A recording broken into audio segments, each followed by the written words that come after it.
Welcome back to another edition of Side Talk. I'm Dr. Lude, and this is Yael. All right, well, we have another episode of the worst season, Season 1, Star Trek The Next Generation. And the name of this, the title, the name, whatever, the episode is called The Last Outpost. The Last Outpost. Okay, it was not memorable. Matter of fact, it was pretty bad. Let's get into it. All right. Okay, so let's get into the plot of this episode. We've said a lot about Season 1, and this episode kind of encapsulates Season 1. It's all over the place, doesn't really make sense, and it's kind of incoherent. But what happens is, the Enterprise are having their first incursion meeting with the Ferengi. Apparently they've stolen some energy converter from a Federation territory. Whatever, they have not met the Ferengi yet, so the Ferengi are being introduced, so they don't know them. So they're chasing the Ferengi down, and both of them end up stopping by a random planet.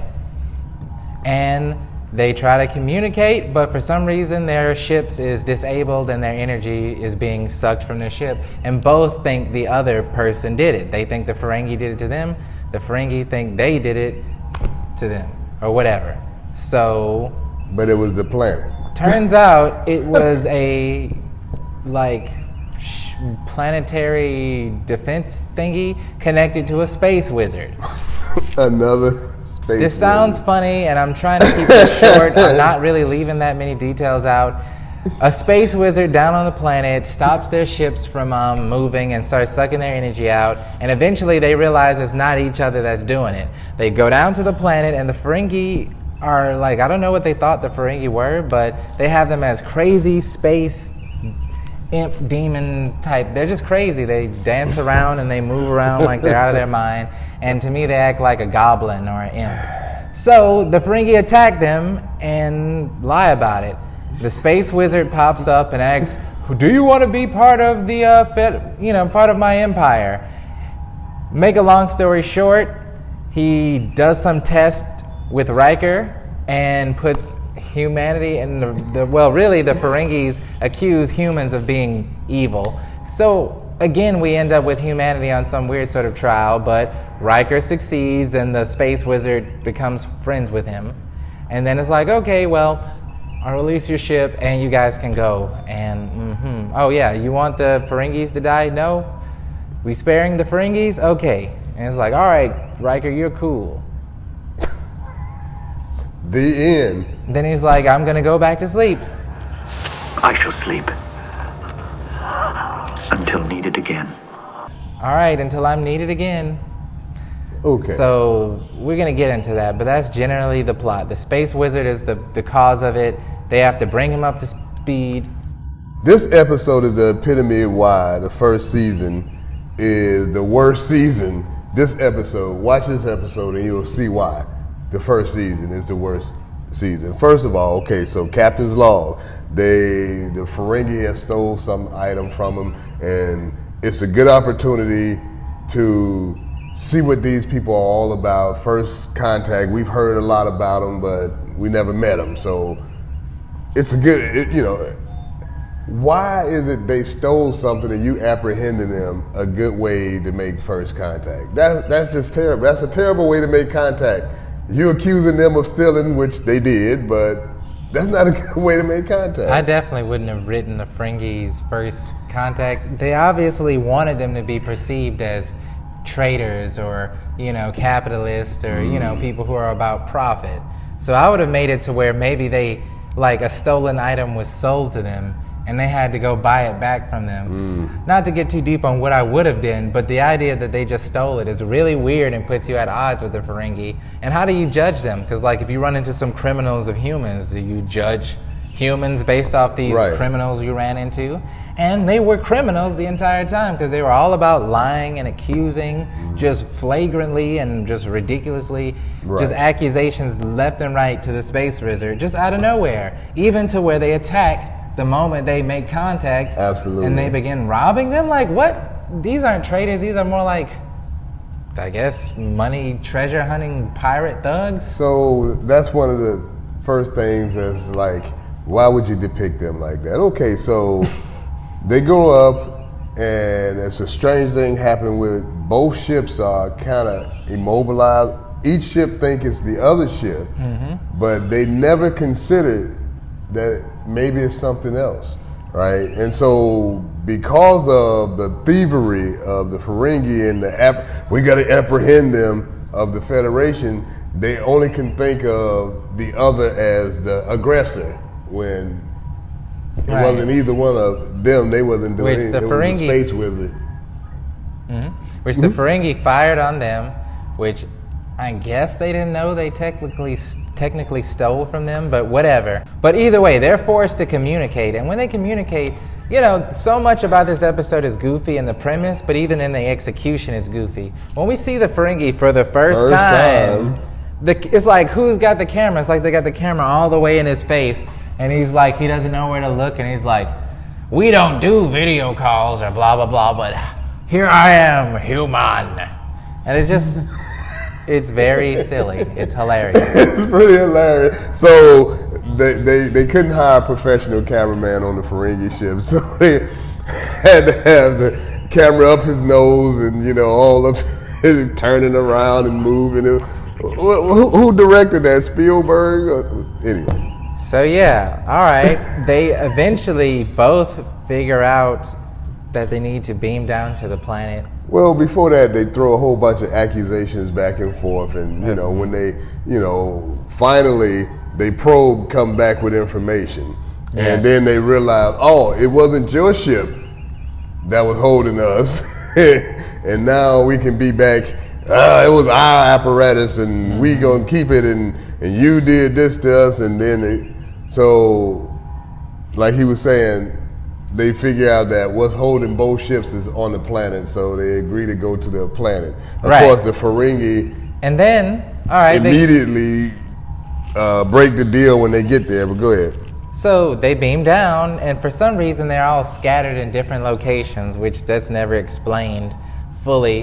Why Tasha's nowhere to be found, Geordi's upside down in the rocks, everyone's separated. And then, immediately after, the Ferengi just attack with their lightning whips, which we've never seen again. There's a lot of bad lines in this episode, just terrible lines. This, on the planet, when they're scattered and they coming together, was some of the worst lines. When Riker approaches Geordi, first he comes across Data. They have a little interaction that's weird, you know, but then they come across Geordi and Riker. The first line is, are you conscious? Are you conscious? Do I look conscious? You say, do I look conscious? Geordi, your eyes are covered by a visor. You're not moving. I have no clue whether you're awake or not. Then Riker says, What are you doing? And just like that. And then Geordi says, I'm resting, sir. My foot's stuck. Did somebody write that? I'm resting? My foot is stuck. They were trying to be sarcastic, and it was just silly. All right, so this actually happens after this scene I'm about to mention, but the dialogue is pretty bad. Like, it's another scene between Riker and Geordi, and they're in engineering. By the way, we could complain for a long time about where's the chief engineer? Right. You know, right. It's kind of like they wanted it to be. Anyway, there's no chief engineer, so Geordi's down there figuring it out. Well, let's back Riker's up and talk about that for us. Let's talk about that for a split second. So, Captain says engineering, and he hails engineering, and there's no response. Did everybody in engineering go on break or on vacation, or are they just? I'm too busy to answer. We don't know. No answer, and so Captain sends Geordi down. Right? Okay. Then Captain says engineering. Engineering? And no response, he sends Riker down. So now Geordi and Riker's in engineering, and there's no chief engineer, there's no assistant chief engineer, there's people in engineering, I guess they wasn't allowed to answer the. Where's the leadership? There's no leader. I guess they wasn't allowed to answer. You know, when the captain said engineering, they just. I'm not gonna answer. I'm not gonna answer. I'm not gonna. Go ahead. So yeah, considering that's kind of funny because in past episodes they had chief engineer. But on to the funniest part is that when Geordi and Riker start figuring it out, the dialogue like falls off a cliff. There's one scene that's kind of cool, but then immediately he's like, "Oh, I see what you're gonna do. We're gonna shift down and then kick it into high gear. Woo-wee!" I see where you're going. We shift down, then kick hard into warp 9. Yeah, come back fighting. Woo-wee! And it's like, what? That's the situation. I'm like, did somebody someone write that? Woo-wee! And the next thing is, Riker's inside engineering off screen, and I guess he's climbed all the way up, or they're going for something. But then he's like, "Give me everything you got in the forge." Give me everything you got, LaForge. Aye, sir. And Geordi replies back in a regular voice, and it's just very hilarious and awkward. Like, how far away are they? You know what I mean? Absolutely. But yeah. Okay. Yeah. So engineering was just. It was just. Those are some of the worst lines in maybe Starfleet history. I don't know. I need to think about it. But that was probably Geordi's worst line, definitely. I mean, he's one of the best actors on the entire show, and it's like 1 second they had him saying he was pretty good, and then all of a sudden, whoo, it was pretty jarring. Moving on, so they beam down to the planet, and they clash, but then they run into the Ferengi whipped out their whips and they lasered them and knock them out. And Tasha comes out of nowhere. But before that is the Oscar winning for best hand acting by the Ferengi coming in to get the bag. That was just terrible. When the Ferengi, they showed a close-up of his hand trying to steal the comm badge because it's gold, you know, and they made it like they'll steal anything. But yeah, definitely feel like that scene where his hand was grabbing Riker's communicator was being overacted, or just like, what were they going for? Like, is it a demon hand? Is this what demons act like? What is he supposed to be? Is this how alien? And yeah, definitely his hand deserved an Oscar for how it went and grabbed Riker's communicator. I guess he wasn't trying to wake him up, but either way, it was ridiculous. All right, so and yeah, they clash. Eventually, Tasha comes out of nowhere with the phaser, and they begin fighting. War fights back, and then eventually the wizard wakes up, or whatever his. Was it like a monolith, or he was just over something? Either way, he shows up. He wakes up from his slumber, and who petitions the Empire? So let me get this straight. This is what you do to people who come to petition the Empire. You immobilize their ships, suck them. I don't know if we mentioned it or not. Wait. Let's just wait 2 seconds before we even get to that. All right. He petitions the Empire as his big astral form, then turns into his regular humanoid form with an axe, walks up to them, and then they try to school him on what's going on pretty much what day it is. They have to convince this wizard who's defending the last outpost and let him know it's been eons. Your empire is gone. Right? So Data knows more about his empire than he does. Which gets into the point of like, why is any of this happening? Why is our ships immobilized? This dude's been asleep, doesn't know what's going on. Well, like I was about to say, not only are the ships immobilized, they're being sucked of energy to where everybody on the ship is dying. This is how you do to people that come to petition to become part of your empire. You immobilize them and begin to kill them and they have to pass a test before you admit them to the. Well, it doesn't. It makes no sense. It doesn't connect, because when their ships are being drained and immobilized, he does not visit them in space, give them a message. They have no clue. They go down there, they start fighting, still not around. Then eventually they bump into the thing and he's like, "Who are you? I'm asleep. You want to be in the Empire? And they're like, the Empire's gone. It's been eons. No, it hasn't. And the Ferengis just come out of left field, like, they're liars, they're thieves, they want to steal. It was terrible. Needless to say, we pretty much exhausted all of what happened on it, except for the very end. The test with Riker, he gives him some riddle. Part. The wizard says some riddle, and because Captain, first he tests, can he stare the fate of danger? That's the test. Where he does, wait a minute, that's the act. That's the test. This is the test, but he gives him some kind of riddle like he has to know. That's the test. Wait a minute, he has to know when and when not to fight and stuff, and so he Riker and then he started swinging the axe, and then he comes up to Riker, and Riker just, I got your riddle. It's like you told me in your riddle that if I flinch, I'm not worthy, so I'm not gonna flinch. What other reason would Riker just stand there when a space wizard that just appeared and got their ships very powerful, got their ships and mobilized and stuff. Now I'm swinging an axe and I'm coming forward like I'm about to cut your whole body in half, from the shoulder down. Well, my take and you just won't flinch. Well, my take on this is that he was probing his mind. The wizard was probing his mind and found those thoughts of Sun Tzu, and then was That's like, cool. "Oh, this is so cool. This wisdom is just like our own. Riker, you're so cool. So I believe you. Humanity's not bad." After he put the axe to him, he was like, "But what is the question to my riddle?" He listened to what is this Sun Tzu stuff going on in your head. It was really weird because there was no real answer. But he likes Riker. He liked the wisdom in his mind, the one they had. What is it? They had mentioned earlier in the show. Captain and Riker had mentioned earlier, which is a funny thing in itself. He made reference to Riker being fresh out of the academy. Well, no, he didn't say that directly. I know, but he made reference to it. Earlier in the episode, Riker was talking to Picard and he quoted some Sun Tzu at him, and he's like, "Oh yes, I'm glad they still teach that at the academy."